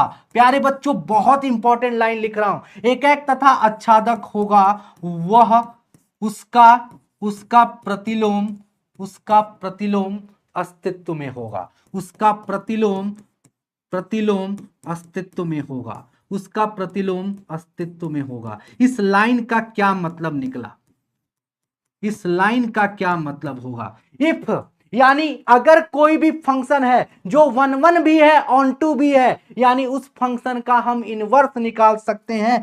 बहुत इंपॉर्टेंट लाइन प्यारे बच्चों, इसको घेर दो भैया, एकदम से घेर दो भाई। क्या, कि जिस फंक्शन का 1 1 भी होगा और ऑन टू भी होगा, जो फलन हमारा एकैक तथा आच्छादक होगा, उस फलन का हम इनवर्स यानी व्युत्क्रम हम ज्ञात करेंगे। बात समझ में आ रहा है, वो उसका अस्तित्व में होगा और उसका हम इनवर्स हम निकाल सकते हैं। बात समझ में आ रहा है। तो किसी भी फलन का इनवर्स निकालने के लिए क्या कंडीशन है, कि उसका बाइजेक्टिव होना, एकैक तथा आच्छादक होना। तो भाई बहुत इंपॉर्टेंट लाइन, इसको स्टार लगा लो मेरे प्यारे बच्चों, इसको क्या लगा दो, स्टार लगा दो, कई सारे स्टार लगा दो, कई सारे स्टार, ठीक है, कई सारे स्टार लगा दो। किसी भी फलन का अस्तित्व में होने के लिए व्युत्क्रम का एकैक तथा आच्छादी होना जरूरी है। चलिए अब आ जाइए, इसी तरह का ये प्रश्न आपके एग्जाम में आया हुआ है, जल्दी से इसका उत्तर बताइए। बताइए कि अगर ये फलन कह रहा है कि इसका इनवर्स प्राप्त होगा, किसी भी फलन का प्रतिलोम प्राप्त होगा, व्युत्क्रम ज्ञात किया जाएगा। एफ इनवर्स कैसे ज्ञात किया जाएगा, जब वो फलन क्या होगा, एकैक अंतःक्षेपी होगा कि आच्छादक होगा, या एकैक आच्छादक होगा। लो भाई स्टार पहले से लग गया, तो यानी क्या होगा, एकैक तथा आच्छादक होगा, यानी 1 1 और ऑन टू होगा। तो भैया क्या हो जाएगा, आपका इनवर्स निकाला जा सकता है। नेक्स्ट क्वेश्चन की तरफ चलते हैं। ये क्वेश्चन बताइए, यदि a बराबर 1 2 3, b बराबर क्या दिया है 2 5 10 17, और फलन आपको परिभाषित किया गया है x² + 1, तो बताइए ये कैसा फलन होगा। तो प्यारे बच्चों अगर देखा जाए तो इसी तरह का तो होता है। अगर समुच्चय a की बात करें तो 1 2 3, 2 डिब्बा बना लो। और b क्या कह रहा है, 2 5 10 17, क्या कह रहा है, 2022 में आया बच्चों। कह रहा है कि अगर 1 पुट करते हो तो 1 का पुट करने पर 1 + 1 यानी 2, तो 1 का संबंध 2 के साथ, 2 का 5 के साथ, 2 दूनी 4 1 5 और 3 रखने पर 3 3 9 1 10। तो बताइए ये कैसा फलन है, जल्दी से कमेंट बॉक्स में। तो सबसे पहले ये देखो, प्रत्येक अवयव का एक क्या है, प्रतिबिंब है, यानी 1 का 2 के साथ, 2 का 5 के साथ, 3 का 10 के साथ। तो प्यारे बच्चों ये कैसा संबंध है, बोलोगे सर जी कैसा फलन है, बोलोगे सर जी एकैक है, बोलो एकैक है, बोलोगे सर 1 1 है, ये 1 1 फंक्शन है। चलिए आगे बढ़िए, एकैक के साथ क्या क्या है। अच्छा मैंने आपको ये भी बताया था कि समुच्चय बी का कोई भी अलग एलिमेंट छूट जाए, अगर सहप्रांत परिसर के बराबर ना हो तो वो अंतःक्षेपी होता है।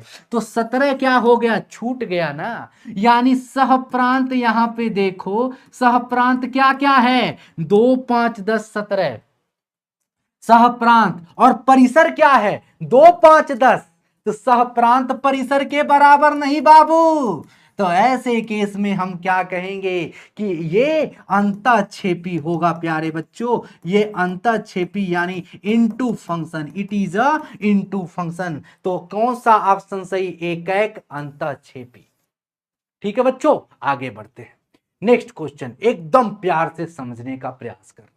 यहां पे a बराबर 1 2 3 दिया है, 2021 में दिया गया है, एक समुच्चय a बराबर दिया है। तो a से a पर परिभाषित सभी एकैक फलनों की संख्या, टोटल नंबर ऑफ 1 1 फंक्शन। क्या पूछ रहा है भैया, total number of 1 1 function define कर रहा है। तो क्या होगा, जल्दी से कमेंट बॉक्स बताइए। तो ऐसे केस में एक फॉर्मूला, एक ट्रिक होता है, जब आपसे क्या पूछे, टोटल नंबर ऑफ 1 1 फंक्शन, क्या भाई, टोटल नंबर ऑफ 1 1 फंक्शन, ठीक है, या फलनों की कुल संख्या, एकैक फलनों की कुल संख्या अगर आपसे पूछ रहा है, एकैक फलनों की कुल संख्या पूछे, एकैक फलनों की संख्या पूछे, तो आप ये देखो कि जो समुच्चय दिया है उसमें कितना एलिमेंट है।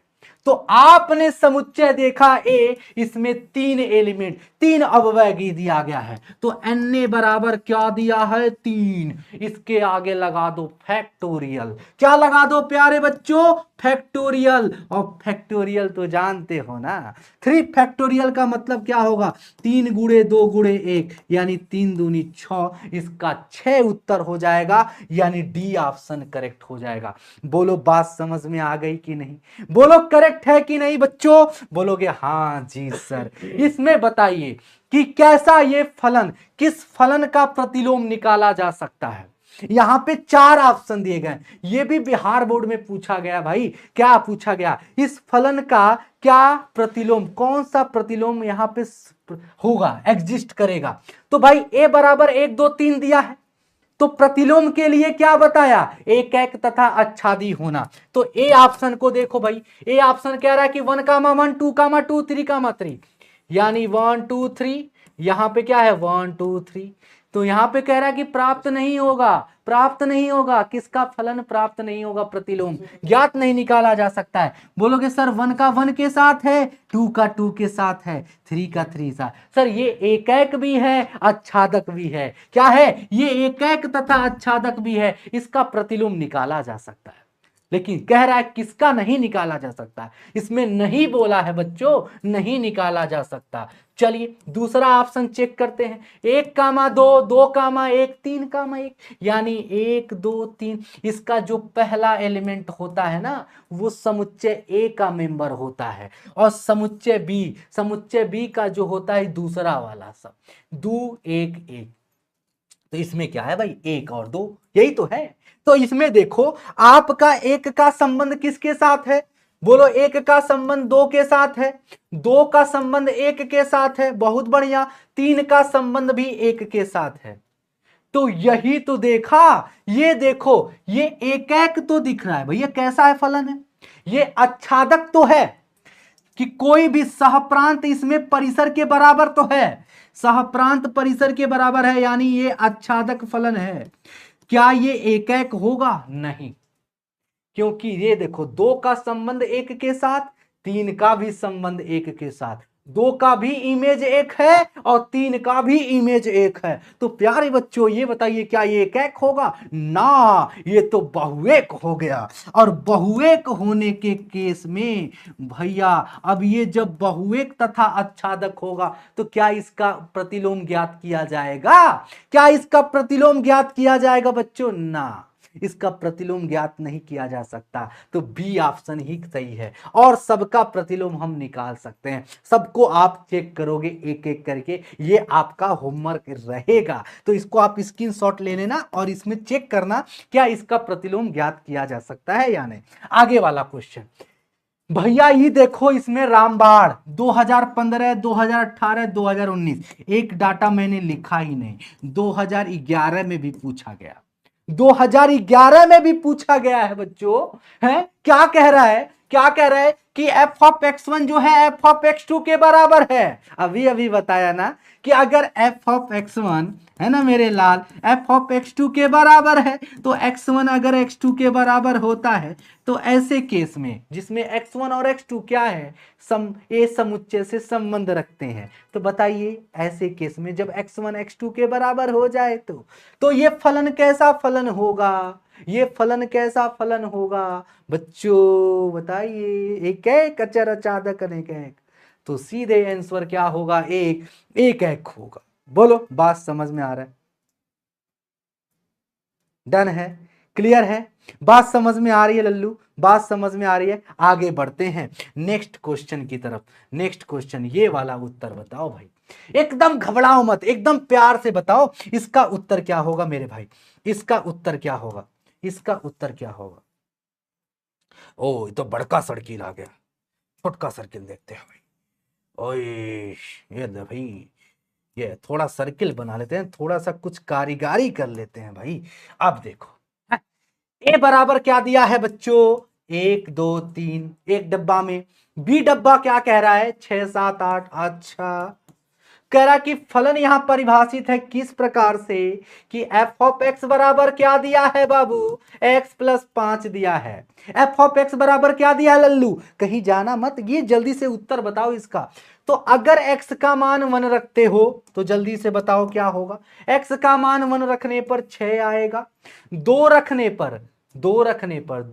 पर 7 आएगा। तो 2 का संबंध 7 के साथ, 2 का इमेज क्या होगा, सॉरी इमेज प्रतिबिंब क्या होगा 7 और 3 का प्रतिबिंब क्या होगा 8। तो ये कैसा फलन है आप सीधे सीधे बताइए, ये सीधे सीधे ये किस तरह का फलन है भाई। ये तो आपने देखा ये एक एक भी दिख रहा है और ये आच्छादक भी दिख रहा है। अब इसमें ऑप्शन में फंस गए आप, है ना, एक एक भी दिख रहे हैं। देखो 1 का संबंध देखो 6 के साथ है, देखो भाई 2 का संबंध आपने 7 के साथ देखा है ना, x प्लस 5 है। तो 3 का आपने देखा 5, 3 में 5 जोड़ा देखो 8 आ गया। तो ये तो एक एक भी होगा और तथा आच्छादक भी होगा। प्यारे बच्चों ये एक एक तथा आच्छादक दोनों होगा। अब आइए ऑप्शन पे, अंतःक्षेपी तो होगा नहीं, ये एक एक भी होगा और ये डी ऑप्शन भी होगा। यहां पे ये बोथ करना चाहिए था ना, ये बेवकूफ गड़बड़ा दिया। तो बी और डी दोनों होगा, ये बात याद रखिएगा, इसमें से बी और डी दोनों होगा। ठीक है बच्चों, बी और डी दोनों होगा, एक एक तथा आच्छादक दोनों होगा। करेक्ट है, बात समझ में आ रहा है। देखो 1 का 6 हो गया, 2 का 7 हो गया, 3 का 8। भैया बताए थे सप्रांत परिसर के बराबर हो जाए, तो कंफ्यूज मत होइएगा, ऑप्शन में गलती हो गई है। ठीक है, बात समझ रहे हैं ना, बात समझ में आ रहा है ना मेरे भाई। हाँ तो इसमें कंफ्यूज मत होइएगा इस सवाल में।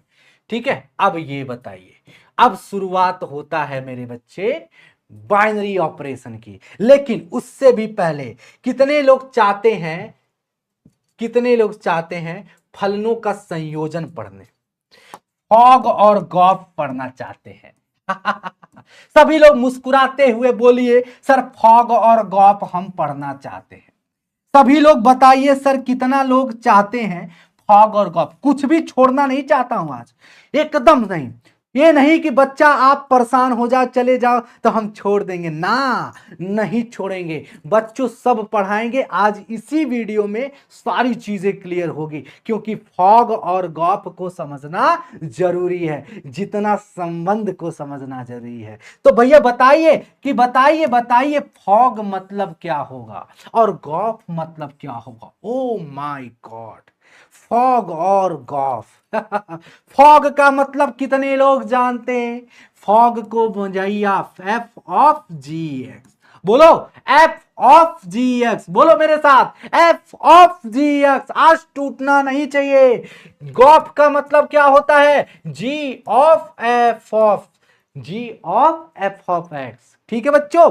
अच्छा, अब इसी में आपसे प्रश्न पूछता है, बिहार बोर्ड में कई बार प्रश्न पूछा गया है। किससे? फॉग से, गॉफ से। तो नजरअंदाज नहीं करना है। अगर तुम चले गए यहां से ना तो ये एक चीज छूट जाएगा। और शॉर्ट में आता है बाबू, लघु उत्तरी में आता है, चौनिया के गिर जाइएगा, है ना। फॉग और गॉफ देखिए कैसे क्वेश्चन आता है कि बोलेगा कि एफ ऑफ एक्स बराबर मान लिया कि एक्स प्लस वन और जी ऑफ एक्स बराबर दिया है मान लिया कि 2x। हाँ, और आपसे क्वेश्चन पूछ दिया बताइए फॉग क्या होगा।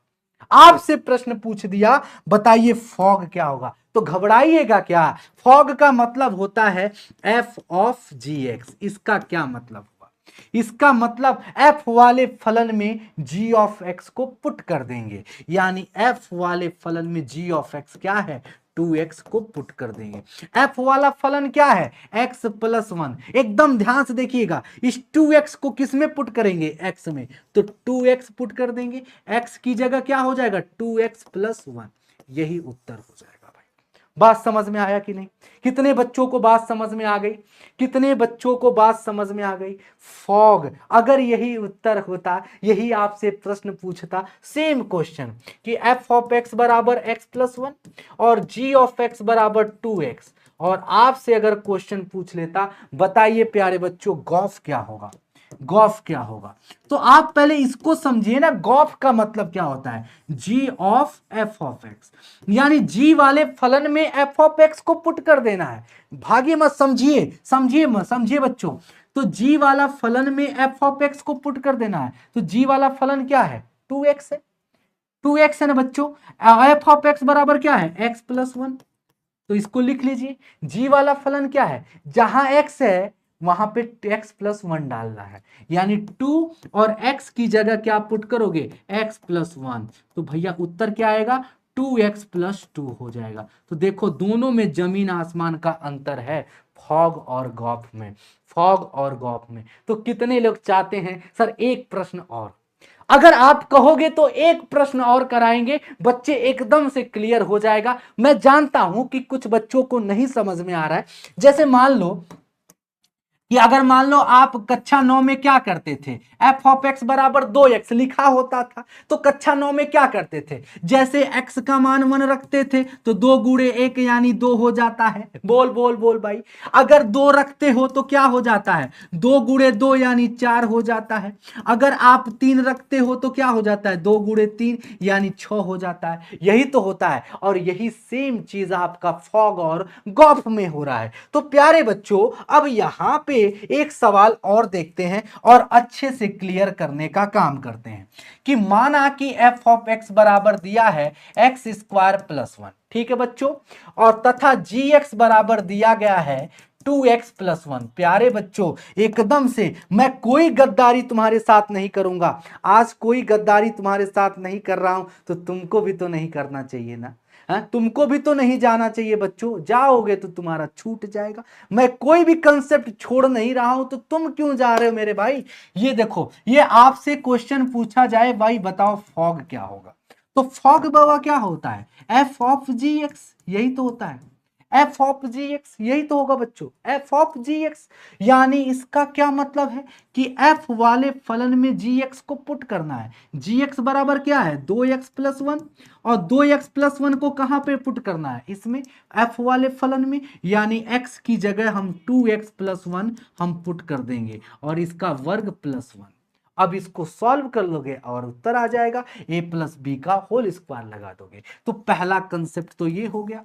दूसरा अगर आपसे ये पूछता, बताइए इसमें दूसरा प्रश्न आपसे पूछ सकता है, बताइए गॉफ क्या होगा। तो गॉफ का अर्थ क्या होता है, g of f of x, यानी g वाले फलन में f ऑफ x को पुट कर देना है। g वाला फलन क्या है, g वाला जो भी फलन है f ऑफ x को पुट कर दो, x स्क्वायर प्लस 1, है ना। g वाला फलन क्या है, g वाला फलन क्या है, यानी उस x की जगह, इस x की जगह x स्क्वायर प्लस 1 डाल दीजिए, 2 इंटू एक्स की जगह एक्स स्क्वायर प्लस 1 डाल दीजिए और प्लस 1 हो जाएगा। मेरे प्यारे बच्चों क्या आएगा उत्तर, बोलोगे सर 2x स्क्वायर और प्लस 2 और प्लस 1, तो भैया इसका उत्तर क्या आएगा, 2x स्क्वायर प्लस 3।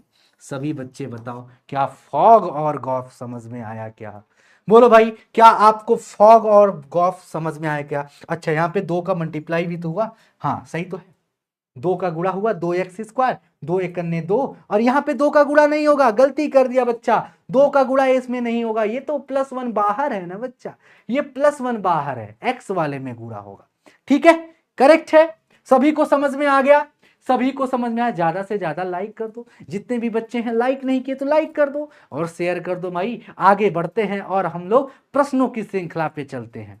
अच्छा कितने लोग चाहते हैं कि सर फॉग और गॉफ समझ में आ गया, कितने लोगों को फॉग और गॉफ समझ में आ गया, सही सही बताना फॉग और गॉफ। सभी लोग दिल भेज दें अगर फॉग और गॉफ समझ में आ गया तो, जल्दी से सारे बच्चे दिल दे दो, दे दो दे दो दे दो दे दो। एक क्वेश्चन और, कितना लोग चाहते हैं सर एक और, सर एक और, भाई भागना मत, अरे लल्लू कहाँ जा रहे हो मेरे भाई, एक और, ठीक है एक और कराते हैं, एक और, हाँ एक और बच्चों की डिमांड, सर एक और, सर एक और, है ना, एक और प्रश्न। सर f ऑफ x बराबर माना कि 3x है और g ऑफ x बराबर माना sin x है, ओ माय गॉड, तो डर जाओगे क्या साइन दे देगा तो ना।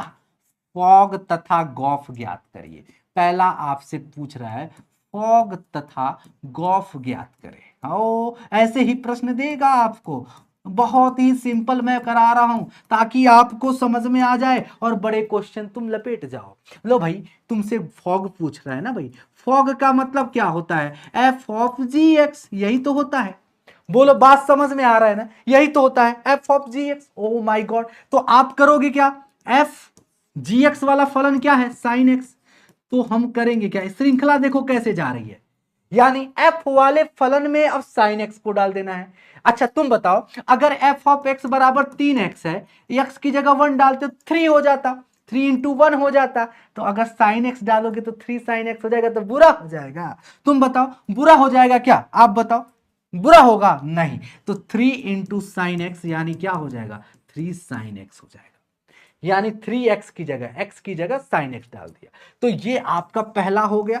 दूसरा आपसे क्या पूछा था, गॉफ, गॉफ पूछा था, तो गॉफ का मतलब क्या होता है, g of f of x, यही तो होता है, यही तो होता है बच्चों, तो g of f of x, f of x क्या दिया है बच्चों, f ऑफ x क्या दिया है सर 3x दिया है, सर 3x यहां रख दोगे, 3x यहां रख दोगे, तो g वाला फलन क्या है सर sin x, तो sin और x की जगह तुम क्या रख दोगे 3x, तो क्या हो जाएगा sin 3x हो जाएगा, करेक्ट है। सभी बच्चे उत्तर बताएं कि सर sin 3x हो गया, सभी लोग बताएं सर sin 3x हो जाएगा। अब आते हैं बाइनरी ऑपरेशन, मैंने कहा था ना सब खत्म होगा, और लो भाई सब एक भी चीज छोड़ा नहीं हूं, जिन बच्चों का थोड़ा बहुत दिक्कत होगा वो सारा फिर से एक बार और देख लेना, सब कुछ कंसेप्ट क्लियर हो जाएगा, मैंने हर चीज पढ़ा दिया। लो भाई द्विआधारी अब लास्ट, सभी लोग तैयार हैं, एक बार और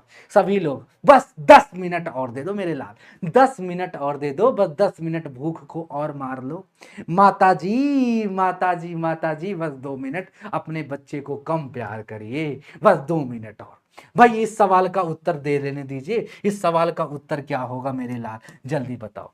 अगर ऑपरेशन, एक ऑपरेशन दिया है, एक संक्रिया दिया है, ए स्टार बी बराबर क्या दिया है 2a प्लस बी, तो कह रहा है कि 2 स्टार 3 स्टार 4, बताइए क्या होगा, 2 स्टार 3 स्टार 4 बराबर क्या होगा, 2*3*4 आपसे पूछ रहा है, तो पहले इस पे काम करेंगे 2*3 पर।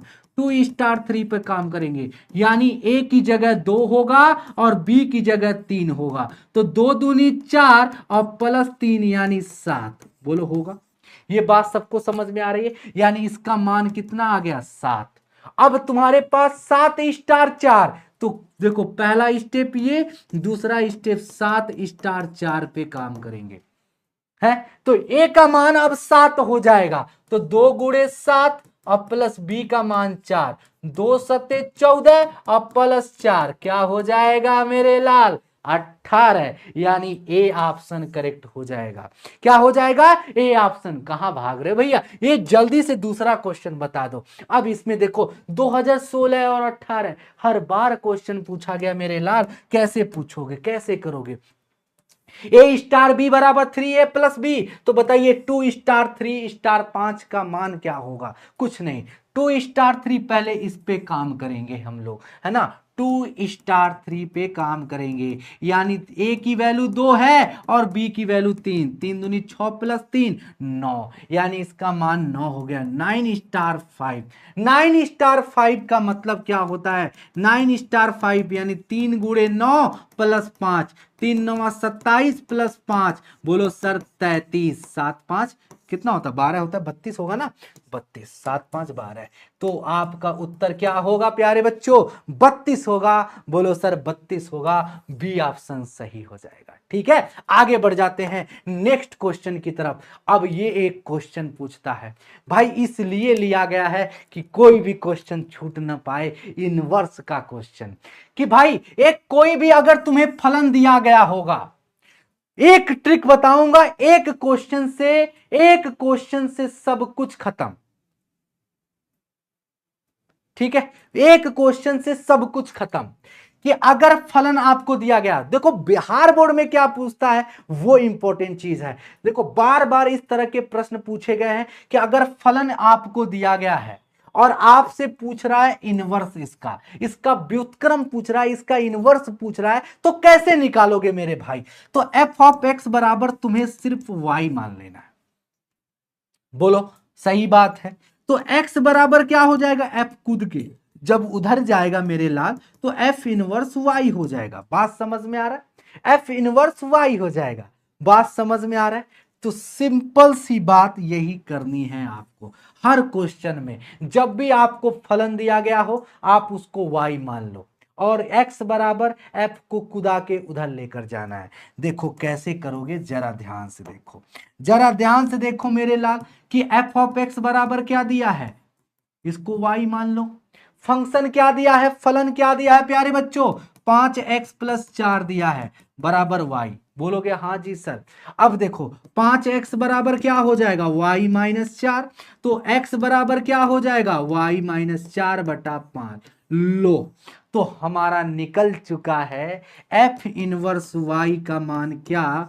बोलोगे सर x, और x बराबर क्या है? y माइनस 4/5, और ये हो गया इनवर्स। अब बहुत सारे बच्चे कह रहे होंगे सर यहां पे तो y दिया है और मुझे तो x चाहिए, तो कोई दिक्कत नहीं, तुम यहां पे x बना लो, क्या दिक्कत है? तुम्हें क्या दिक्कत है बच्चों? तुम यहां पे x बना लो, और जैसे x बनाओगे तो जहां जहां y है आपका x हो जाएगा। क्या हो जाएगा बच्चों?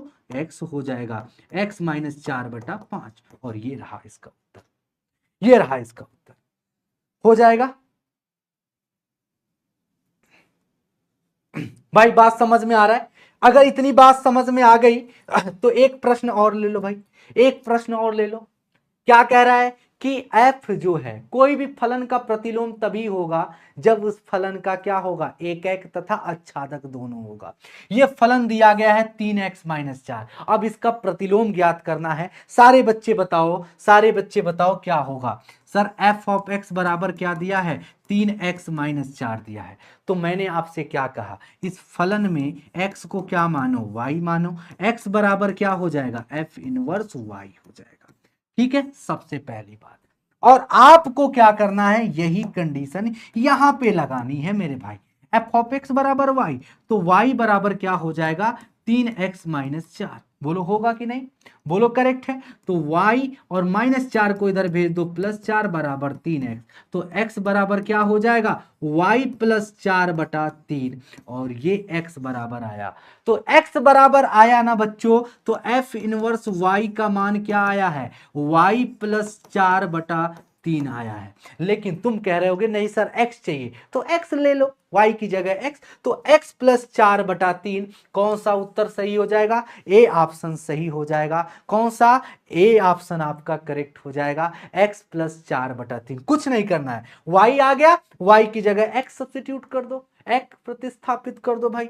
भाई x करोगे, जहां जहां y है वहां x हो जाएगा। इसी के साथ पूरी तरह से आपका, पूरी तरह से मेरे लाल खत्म हो गया, पूरी तरह से खत्म हो गया, पूरी तरह से खत्म हो गया आपका पहला चैप्टर। जो भी आपके इंपॉर्टेंट सवाल होते हैं उसमें से सारे के सारे करवा दिए, सारे के सारे करवा दिए। अच्छा, एक प्रश्न में आप लोग कह रहे थे कि सर 1,3 और छूट गया है, एक ऑर्डर पेयर छूट रहा था, तो उसको आप देख लीजिएगा प्यारे बच्चों। ये वाला जो आपका था जिसमें संबंध को मैं परिभाषित कर रहा था, तो उसमें 3 जो आपका छूट रहा था 6, उसको आप लिख लीजिएगा, 3,6 वो ठीक है। तो ये आपको संबंध को बताने के लिए मैंने एक उदाहरण दिया था कि देखो भाई इतने ऑर्डर पेयर बनते हैं, और संबंध वो होता है, संबंध जो भी होता है वो A क्रॉस B, दो समुच्चय, दो अरिक्त समुच्चय का उपसमुच्चय होता है।